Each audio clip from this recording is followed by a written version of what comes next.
I first noticed it in my coffee, a faint metallic tang that clung to the back of my throat long after I'd set the mug down. Not every time, just often enough that I began to wonder. It wasn't the beans. I ground them myself. It wasn't the water I used filtered. I assumed it was me. Maybe a cold coming on, maybe stress. The mind plays tricks when it's tired. I'm 36, software consultant, remote, structured. I live by clean lines and checklists. Married 7 years to a woman who organizes her spice rack alphabetically and believes lemons cleanse bad energy. We don't fight. We don't raise voices, we glide. Laura started making my tea around the same time the dizziness began. "You work too hard," she said, her hands already moving through the kitchen like a ballet. "You need to start winding down earlier. This has chamomile, lemon balm, and something called passion flower. It helps." I thanked her. Drank it. The warmth soothed my throat, but the bitterness lingered behind my teeth. The headaches came next. Low and dull at first, then heavier, like my skull was full of sand. I chalked it up to screens, to posture, to bad sleep. Laura noticed before I could complain. "You've been so forgetful lately," she said one morning, already handing me a tall glass of water and a pair of soft gel vitamins she'd lined up neatly by the sink. Probably a magnesium deficiency. She smiled like a woman doing everything right, like a woman with a plan. I started losing time. Words wouldn't come when I needed them. Names of colleagues. The password I've used for 6 years. I'd open the fridge and forget what I was looking for. Laura rubbed my back and called me her foggy man. She laughed gently when I'd stare at my phone like it belonged to someone else. "You're just burnt out," she said. "You need rest. You push yourself too hard." Maybe she was right. I told myself that over and over, even when the fatigue became bone deep. Even when I started skipping my morning runs. Even when food tasted faintly of metal. Especially then. By the 3rd week, I could barely make it to lunch without needing a nap. I'd sit at my desk, fingers frozen above the keyboard, mind blank. No motivation, no clarity, just wait. I stopped joining meetings, stopped checking the calendar. Everything blurred. Laura noticed. She always noticed. She called off brunch with her sister, skipped yoga, texted friends that I wasn't feeling well, and she didn't want to leave me alone. "It's nothing serious," she'd write, phone tilted just far enough away that I could only make out her smile. "He's just a little run down." She started setting alarms on my phone to remind me to take breaks. Left notes on the fridge with affirmations and smoothie recipes. Rearranged the kitchen so I wouldn't get confused. On the surface, it looked like love. Underneath, something colder. "You're my whole world," she whispered one night as I lay motionless beside her, eyes shut but very much awake. "I don't know what I'd do without you." The tea changed flavors. One night it was floral, the next it was mint. Always herbal, always bitter. I stopped drinking the whole cup, started pouring some out when she left the room. But even then, the fog didn't lift. She insisted we didn't need a doctor. "They'll just say it's burnout," she told me, brushing hair from my forehead with mechanical tenderness. "You need rest and nutrition, not prescriptions." I started tracking the symptoms, quietly, notes on my phone. How I felt before meals, after tea, after pills, she swore were just supplements. I weighed myself, down 7 pounds in 4 weeks. She beamed when she saw the scale. "That gut of yours is disappearing." My gut, meanwhile, told me something was wrong. But Laura played her part so convincingly, hovering with worry, reading up on adrenal fatigue, buying organic bone broth, and making broth-based soups for dinner. "You just need me," she said once, tucking a blanket around my legs while I sat still on the couch. "I'll take care of everything." And she did. She controlled the food, the medicine, the schedule, the narrative. All I had left were questions I didn't know how to ask.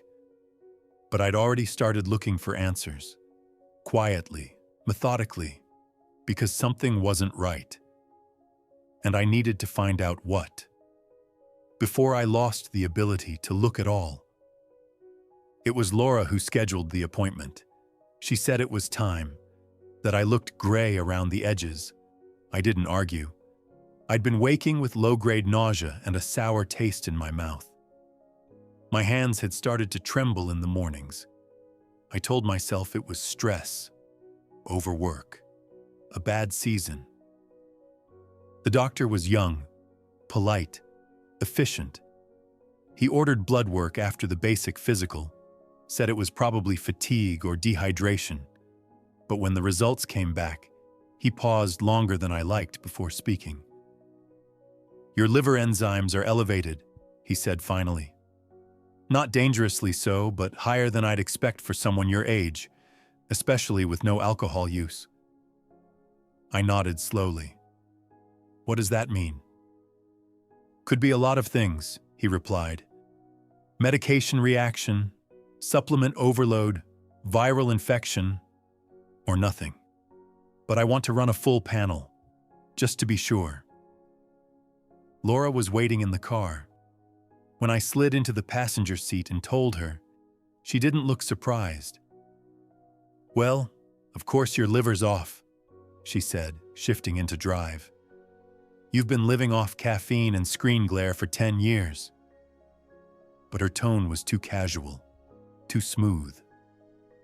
I'd just been told there was something abnormal happening inside me, and she was already explaining it away like it was nothing. "We'll clean up your diet," she added, almost to herself. "Cut out the red meat. Maybe go full plant-based." Her fingers tightened on the steering wheel as we pulled out of the lot, her knuckles white. I watched her while she drove, noticed the way she blinked too slowly, how her breathing was too measured, like she'd practiced this. That night, she made green juice with something chalky blended in. I pretended to drink it, poured it down the drain when she left to fold laundry. The glass stayed cold in my hand. So did my blood. I scheduled the next round of tests on my own. Didn't tell her when or where. I needed the results before she did. She kissed my forehead when we went to bed, called me her sweet, broken machine. I didn't sleep. I lay there in the dark, liver aching, head buzzing, wondering what else she was managing without my knowledge, and why. Laura used to leave her laptop open. She'd write meal plans, browse yoga retreats, shop for throw pillows she never bought. I'd glance over while passing by, make a comment, maybe a joke. She'd smile, tuck her hair behind one ear, and say something light. We used to share everything.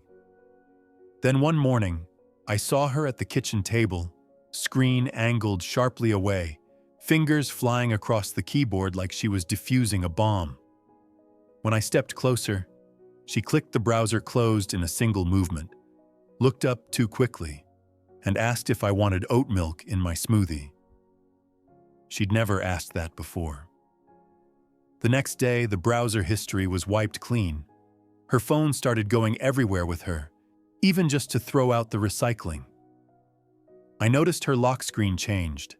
New password, new face. When I asked, she said the phone updated and reset her security settings. You know how tech can be.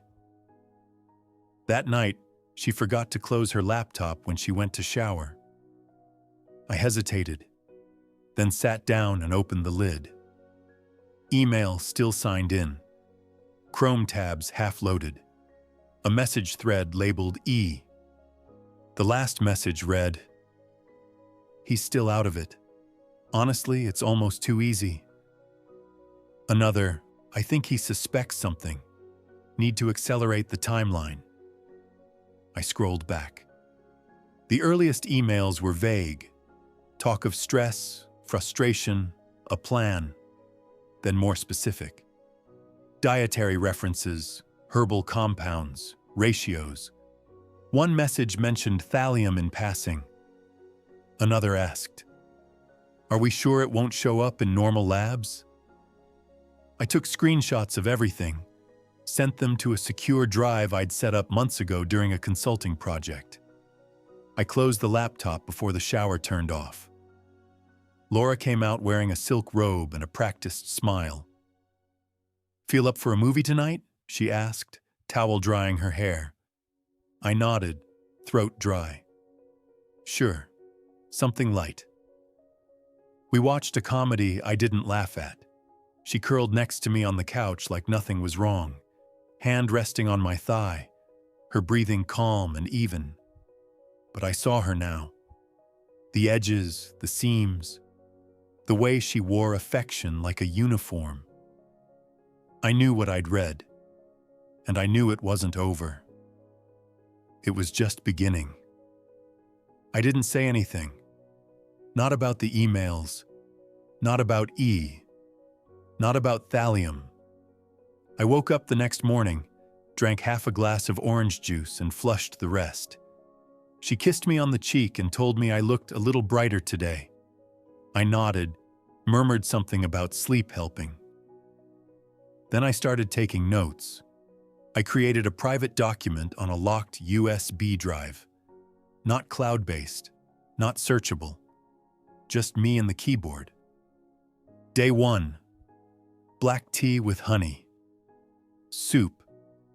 Nausea within an hour. Day 2. Smoothie. Green juice. Headache. Loss of appetite. Day 3. Took my own lunch. Sandwich from the deli. No symptoms. Every item she handed me, I logged. Every reaction. I even started weighing myself daily, timing my pulse, charting how the symptoms came and went, like a field test, like reconnaissance. I'd always been good at patterns, code, architecture, systems, but this was personal. This was survival. The trick was staying believable.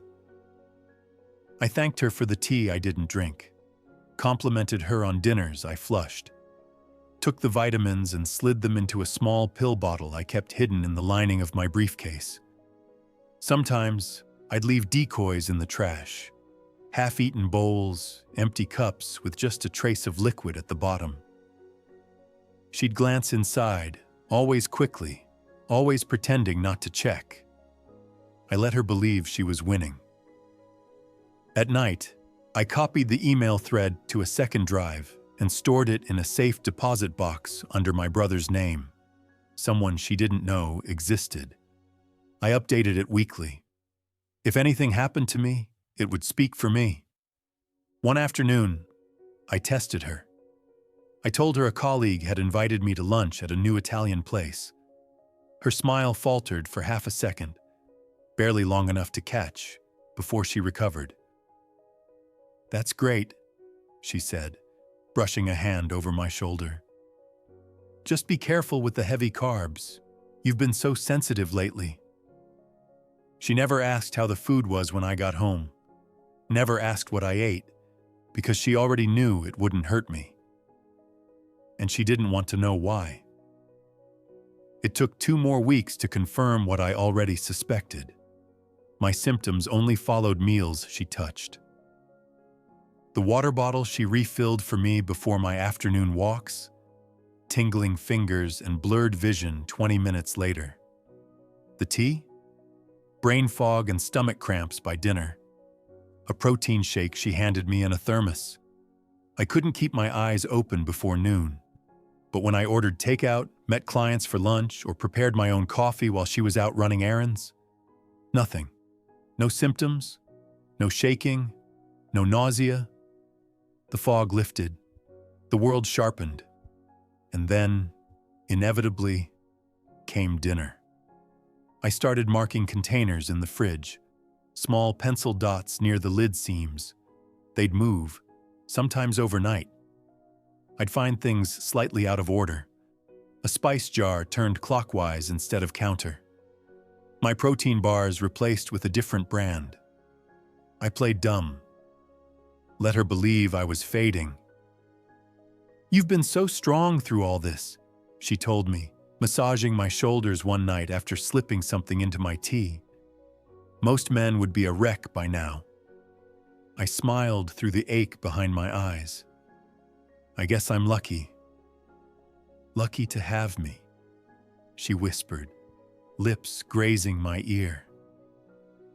It was becoming a ritual. Her feeding me pretending, her offering care like a ritualistic performance. Everything was symmetrical, everything controlled. She had no idea I was counting the steps. I started leaving one untouched item each day, sealed, undisturbed, a vitamin, a meal, a drink. I collected them in a locked toolbox in the garage, wrapped and dated. I was building my own archive. One night, I caught her watching me drink from the glass she'd handed me. Her eyes didn't blink, didn't breathe. She wanted to see the moment it hit, the moment the lights dimmed just a little more. But I didn't drink that night. I only smiled and set the glass down once her back was turned. Then I logged the date, the dose, the reaction that never came. The pattern was clear now. The timeline, the method, the control. She was poisoning me, and I was finally awake. I told her I was mailing something for work, a client sample I needed tested for allergen traces. She smiled and offered to help seal the envelope. I declined. Inside was a Ziploc bag holding a used tea sachet and a Tupperware lid smeared with remnants of a mushroom and barley soup she'd made 3 nights ago. Both items were double-bagged, wrapped in foil, then padded and boxed for overnight shipping. The recipient, Connor Reyes, former roommate, now chemist at a privately funded environmental lab in Oregon. We hadn't talked in years, but he owed me a favor. I used a throwaway email to follow up. "Need a quiet test. No reports. Just a phone call. Personal reasons. You'll understand when it comes back." 3 days passed. Then my phone rang just after 6 a.m. "Is this a joke?" Connor's voice was low, clipped, not groggy, shaken.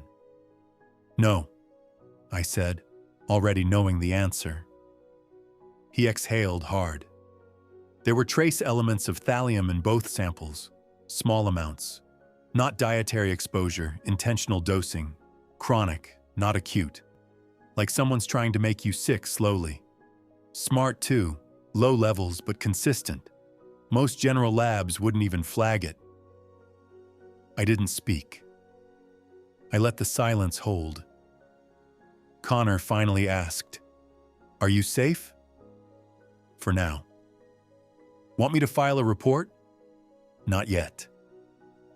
I ended the call, saved his number under a different name, and backed up the voicemail to 2 separate encrypted drives. Then I slid the phone into a drawer, sat on the edge of the bed, and stared at my own hands. They didn't shake that morning. I skipped breakfast, told her I wasn't hungry. She offered tea anyway. I smiled, told her I'd warm it up later.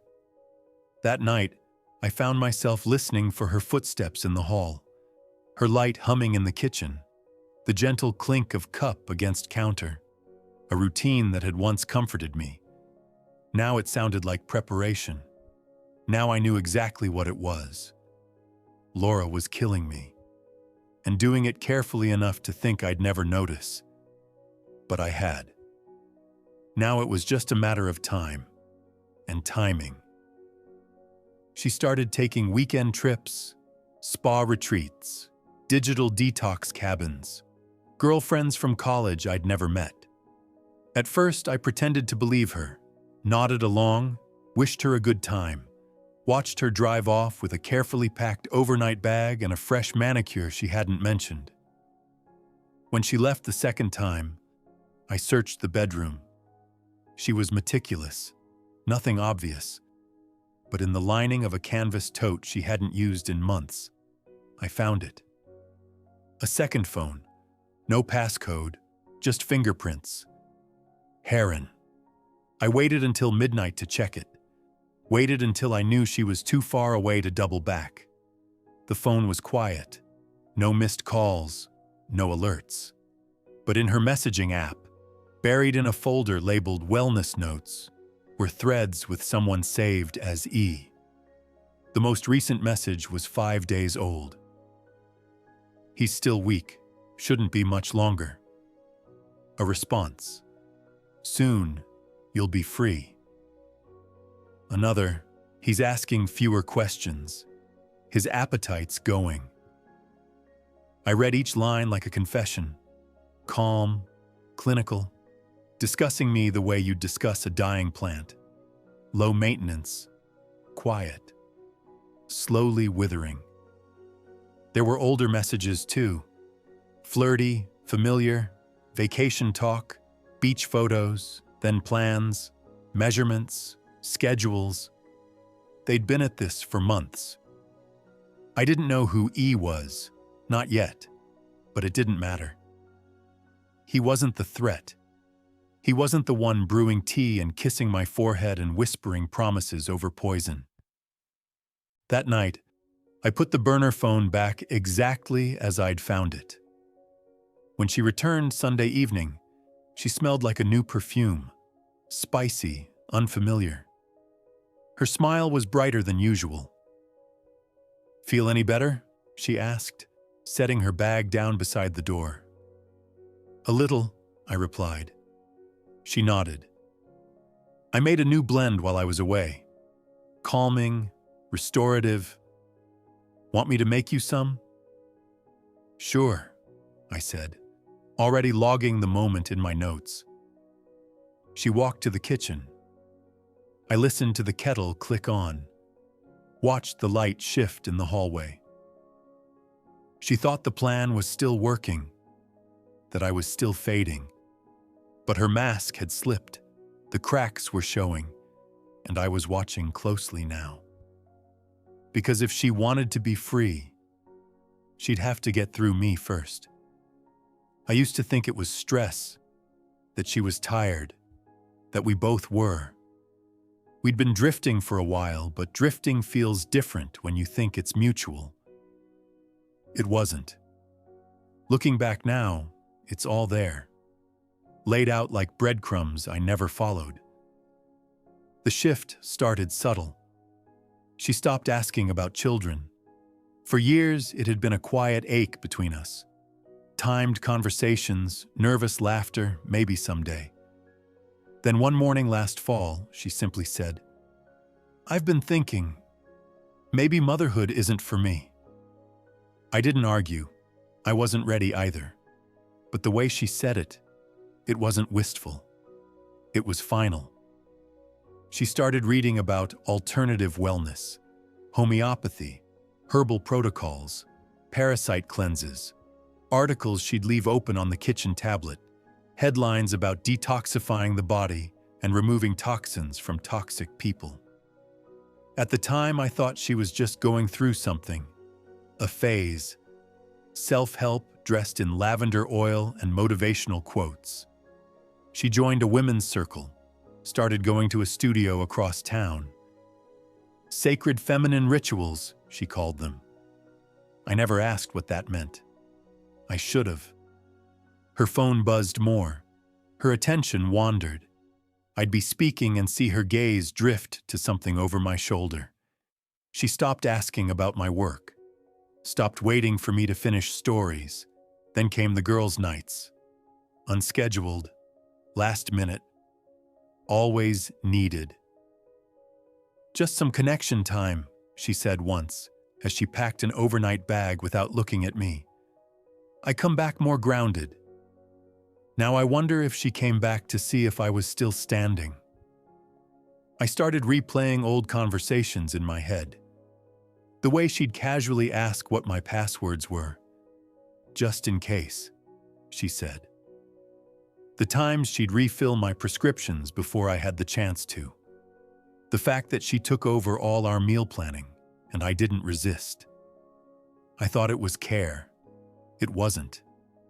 It was control. Slowly built. Carefully curated. Like a home she planned to live in alone. I used to think we'd just grown apart. Now I know I was being carved away.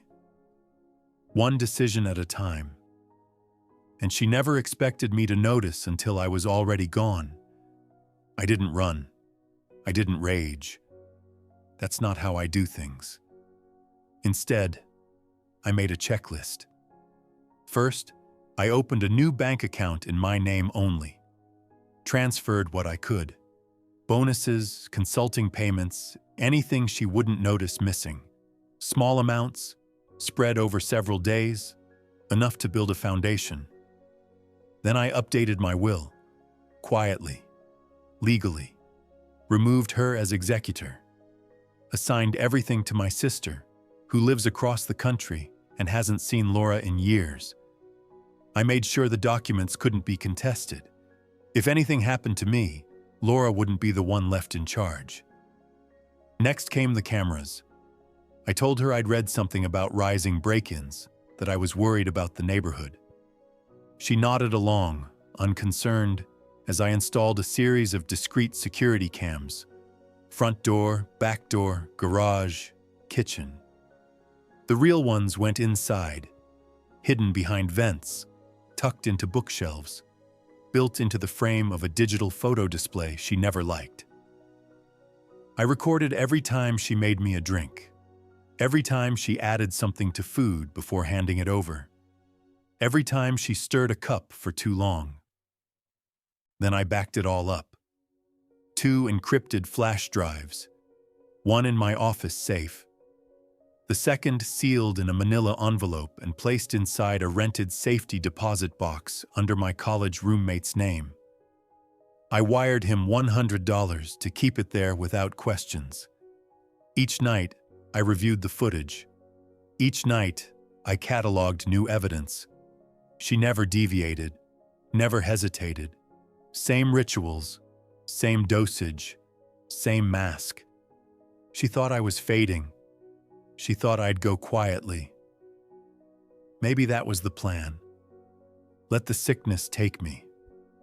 Grieve just enough to be believable, then restart her life. Clean, unencumbered, maybe with E. But I wasn't going to disappear. I wasn't the man she thought she married anymore.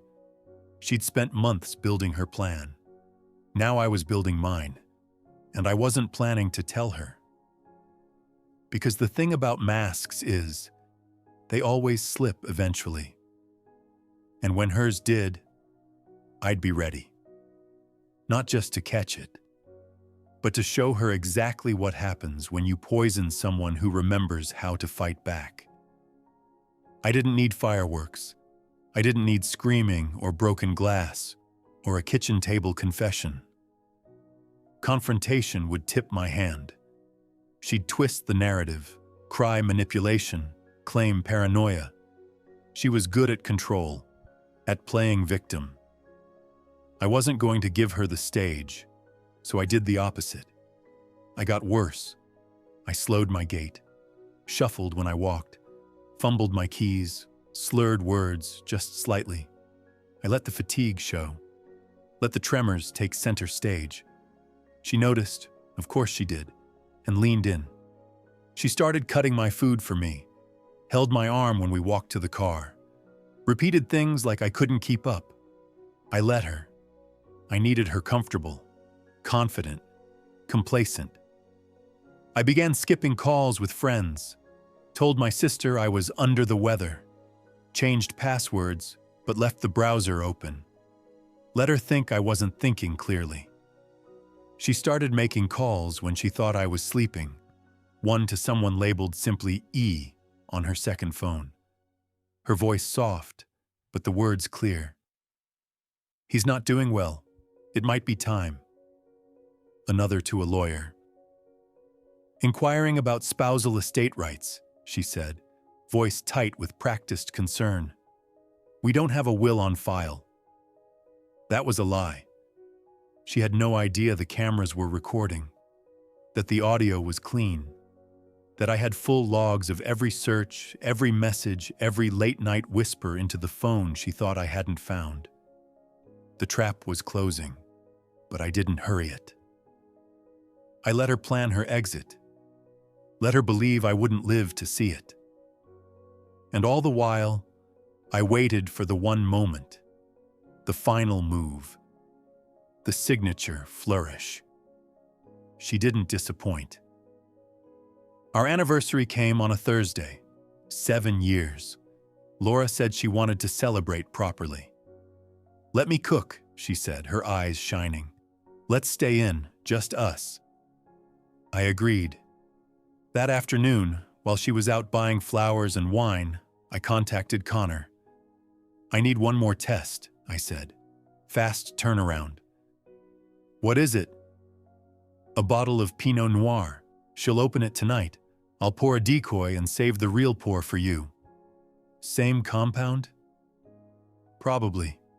He didn't ask more, just gave me a drop address and said, "Wrap it tight."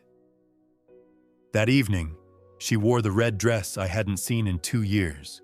She lit candles, played jazz, poured my glass first. "To us," she said, clinking glasses. I raised mine but didn't drink. Not really. Just touched it to my lips, then swapped the glasses while she turned to check the oven. Later, I sealed the sample in a thermos and drove it to the courier box at 2 a.m. Then I came home and flushed the rest of the bottle. 3 days later, the call came. Connor didn't waste time. "Thallium, higher dose than last time. If you drank a full glass, you'd be in the hospital. Or worse." "How recent?" "Within 12 hours. There it was. The final piece. Not just suspicion, not just pattern, but proof. Timed, dosed, and delivered by her hand. I thanked him, hung up, filed the report away, and sat in silence. She was planning to finish the job that night. Anniversary dinner. To us. Now I had everything I needed. All that remained was what came next, and how precisely I wanted it to unfold. I made the call on a Monday. Not 9/11, not a dramatic confrontation, just a quiet message left with a local detective I knew through a mutual contact. Former military, now working cybercrimes. I sent a sealed envelope via courier. Inside were lab reports, video footage, printed emails, timestamps, financial records, and a handwritten summary. "I believe my wife has been poisoning me slowly for the past 3 months. I have evidence. I request discretion, for now." They reached out the next day. 2 plainclothes officers arrived at my door. No flashing lights, no scene. They asked calm, detailed questions. I answered all of them, showed them the flash drives, gave them access to the cameras. By Friday, they had everything. Saturday morning, they knocked again. "We need you to stay somewhere else tonight," one said. "This next part, it may escalate." I packed a bag, checked into a small hotel across town under a different name. I sat on the bed, lights off, watching the clock. At 9:47 p.m., I got the call. "She tried to buy another vial tonight," the officer said. "Dark web transaction. Used a hidden browser on her second device. We'd been monitoring it since your report." "And?" "We arrested her at home, She didn't resist. I didn't ask what she said. I already knew it would be something polished, a performance, a rewrite.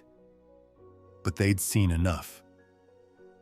She was charged with attempted murder, possession of a controlled substance, and intent to administer a toxic agent. No bail. I thanked the officer, hung up. Then I sat still, staring out at the empty hotel parking lot. I didn't feel joy, not rage, not sorrow, just the slow release of pressure, like a long, shuddering exhale after holding your breath for too long. The headlines didn't use her name at first. Local woman arrested in poisoning attempt. Authorities investigate alleged domestic toxin plot. The kind of story people scroll past, shake their heads at, then forget. But those who knew us, friends, neighbors, co-workers, didn't forget. Texts came in, calls, emails.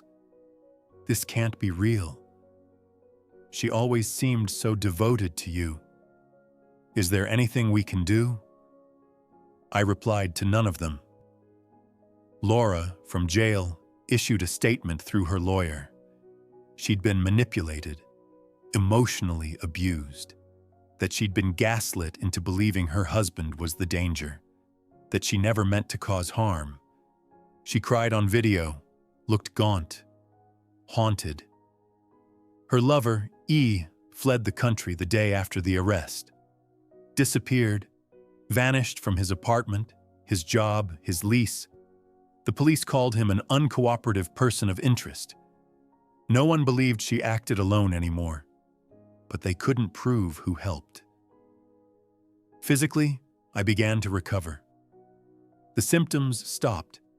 The fog lifted, the appetite returned.